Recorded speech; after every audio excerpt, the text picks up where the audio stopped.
네, 2012년 단 4거래를 남겨두고 있는 상황입니다. 어떻게 마무리하고 2013년 전략을 세워야 할지 다각도로 고민해보는 시간 가져보도록 하겠습니다.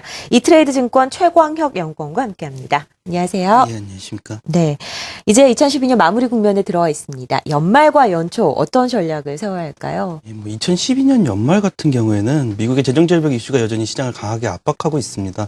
사실 정치적 불확실성과 유로존 이슈의 완화, 그리고 중국과 미국의 G2의 경제 지표가 양호한 모습을 보이고 있음에도 불구하고 재정절벽에 대한 우려가 남아있기 때문에 시장이 강한 방향성을 보이기는 힘들 걸로 판단하고 있습니다. 미 의회에서 크리스마스 연휴 이후에 27일부터 협상을 재개한다는 점에서 여전히 방향성은 말하기 힘들 것 같고, 하지만은 긍정적인 팩터들이 다수 존재하고 있기 때문에 상방향에 대한 테스트는 계속해서 진행될 것으로 판단하고 있습니다.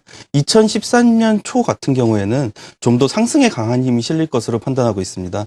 양호해진 경제지표와 함께 안정권에 들어선 각국 정부의 정책적인 부양책이 이어질 것으로 보이고 있고, 재정절벽 이슈와 미국 부채 한도 상향 이슈가 남아있기는 하지만 결국은 해결될 것이라는 기대감과 함께 또 안전자산에 대한 매력도가 점차 증가하면서 심리는 긍정적인 쪽으로 흐를 가능성이 높습니다. 네. 재정절벽 이슈가 시장의 가장 큰 이슈입니다. 이제 지겨운 단어죠. 한 2, 3개월 동안 계속해서 얘기를 했고 시장에 큰 영향력을 주고 있는데요. 어떤 방향으로 연구원님 해결될 것으로 예상하시나요? 일단 시장이 계속해가지고 재정절벽 이슈에 민감한 모습을 보이는 이유는 재정절벽 이슈 자체가 워낙에 커다란 문제를 야기할 수도 있지만 그것과 함께 파생되는 재정절벽 이슈 합의가 기간이 정해져 있다는 점, 그리고 또 부채 한도 상향 이슈하고 신용등급 강등 이슈가 같이 연관돼 있다는 점에서 더 시장이 민감한 모습을 보이고 있습니다. 일단 기간에 관해서 말씀드리자면은 27일까지 시장은 해결되길 바라는 모습입니다. 31일까지 의회에서 통과하기 위해서는 적어도 27일까지는 어느 정도의 합의에 이르는 모습을 보여야 된다는 공감대가 강하고, 여기에 더해서 2, 3월경에 도래할 것으로 판단되는 미국의 부채 한도 상향 이슈가 재정절벽 이슈와 맞물리면서 더욱 복잡해질 수 있다는 우려, 그것과 함께 늦게 재정절벽 이슈가 합의된다면은 신용등급이 강등될 수 있다는 그런 우려감이 함께하고 있습니다. 신용등급 강등 같은 경우에는 지난번 미국 부채 한도 상향 이슈 당시에 신용등급 강등과 함께 큰 폭의 조정이 나타났다는 점에서 시장의 공포감이 더욱 높아지는 모습인데, 사실 27일이나 늦어도 29일까지는 재정절벽에 대해서 어느 정도의 합의는 나타나는 모습을 보일 것 같습니다. 사실 재정절벽으로 나타날 수 있는 경기 후퇴 효과가 지나치게 크다는 점과, 또 이제 막 선출된 오바마 대통령에 대한 국민적인 지지가 높고, 또 2014년에 실시될 중간 선거에 대해서 공화당이 여전히 부담감을 갖고 있기 때문에 재정절벽의 악재가 될 만한 것을 계속해서 밀어붙이기는 쉽지 않은 모습입니다. 네, 정치적으로도 올해만큼 세계에서 각국 선거가 많았던 해도 드뭅니다. 이제 각국의 정치적인 이슈, 그러니까 지도부 교체 이슈는 마무리가 돼가고 있는 국면인데요. 앞으로 분명히 시장의 변화가 나타나겠죠? 어떤 방향으로 보시나요? 일단은 시장에 불확실성을 야기시킬 수 있는 이슈가 사라졌다는 점에서는 긍정적으로 판단할 수 있습니다. 더군다나 각국의 중앙은행의 정책 공조에서 확인할 수도 있듯이 각국 정부 자체가 경기 부양 쪽으로 방향을 틀고 있기 때문에 정책적인 부분에서는 긍정적이라고 판단하고 있습니다. 일단 국내의 경우에는 가장 직접적이고 즉각적으로 예상할 수 있는 효과는 거시 정책의 재가동인데,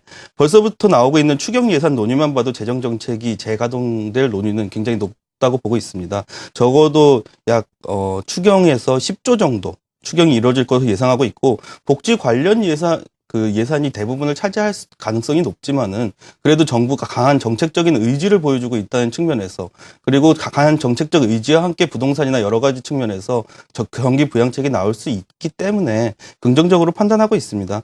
비록 공식적인 정권 이양 시기가 내년은 2월이지만 그 이전에 상당 부분 증시에는 기대감이 반영될 것으로 판단하고 있습니다.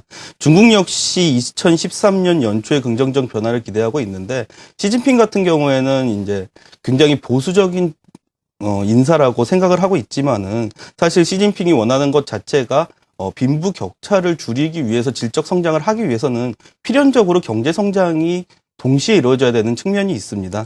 따라서 현재 같은 경우에 질적 개선만이 아니라 경제 성장에 대해 가지고 정부의 적극적인 정책 표현이 계속해서 나올 가능성이 높고, 덧붙여서 시진핑이 권력을 안정시키기 위해서 경제 성장을 하려면은 미국과의 공조 체계가 어느 시기보다 중요한 시점입니다. 오바마 역시 이번에 정권을 새로 연임하면서 중국과 미국 G2의 공조 체제가 더욱 강해질 가능성이 높다고 보고 있습니다.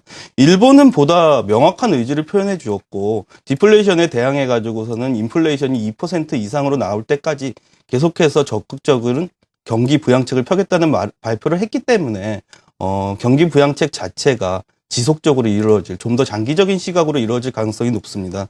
정치적인 변화가 나타난 이후에 과거와 유사하게 각국 지도부는 그 경기 부양에 대해서 명확한 의지를 보여주고 있고, 집권 초기인 만큼 이에 대한 국민의 신뢰도 역시 매우 높기 때문에 소비 심리 역시 강하게 올라갈 가능성이 높습니다.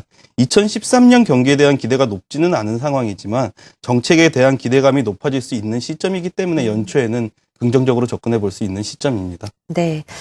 지도부 교체가 이뤄진 시점에서 각국에서는 경기 부양책을 명확하게 의지를 보여주고 있는 상황입니다. 시장의 변화에 대해서 오늘 자세하게 얘기를 나눠봤고요. 연말이다 보니까 이제 종목을 가지고 계신 분들 포트폴리오를 어떻게 재편할 것인가 고민하시는 분들 많으실 텐데요. 조언을 좀 해주시죠. 재정절벽 이슈가 발목을 잡고 있고, 시장에서 이제 뭐 단기적으로 접근해야 된다, 뭐 중소형주가 좋다 이런 얘기가 많지만, 추세적인 상승을 염두에 둔 시장 접근이 필요할 것으로 보고 있고, 최근에 코스피 상승이 아직 반등 구간의 초입에 있다는 점에서 투자 아이디어를 얻을 수 있을 것 같습니다. 과거에 2005년하고 2011년 반등 구간에서 주가 수익률을 보면 반등 이전의 주가 수익률이 낮았던 업종에 대해 가지고 주가 상승폭이 큰 폭으로 나타나는 모습을 보였고, 현재 이런 업종을 뽑자면은 건설과 조선, 자동차, 철강, 기계 업종을 꼽을 수가 있는데, 이 중에서 특히 건설하고 조선 업종에 대해서는 내년에 연초에 경기 부양책하고 맞물려서 긍정적으로 접근해 볼 수 있을 것으로 판단하고 있고, 포트폴리오하고 관련해 가지고 보다 안정적인 종목을 선호한다면은 성장성이 계속해서 보이고 있는 IT 업종에 대한 접근도 유효할 것으로 보고 있습니다. 네. 건설, 조선, 자동차, 철강 관련 섹터 관심 있게 살펴보자라는 이야기까지 들어봤습니다. 이트레이드 증권 최강혁 연구원과 함께했습니다. 말씀 고맙습니다.